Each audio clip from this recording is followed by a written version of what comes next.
করে নেই একটা। ভাই এ কোন জায়গাতে নিয়ে আসেন আপনারা? এর মানে এমনি পাইকারি কিনে নিয়ে আসেন?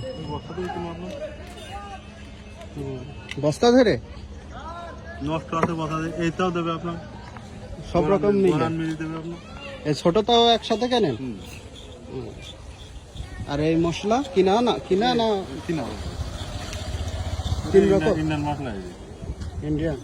আর এটা কি লবণ দেয়। সব রকম দেন? এটা বানানো বাড়ি নাকি? না এটা এডি বানায়। এটা বিট লবণ তো বানানো না ভাই? এইগুলোই বেচবেন না আরো আছে? আর আপনার শুক্রবার ফুল ফুল আছে, ফুল শুক্রবার ফুল চাপ চাপ কেমন হয় এখানে? আপনার এই যে শুক্রবার শনিবার চাপ হয়, শুক্র শনিবার বেশি চাপ হয়? অফিস বন্ধ না। তো আমি এই অল্পগুলো এই জন্য ভাবছি যে হয়তো অল্প বিক্রি হয়।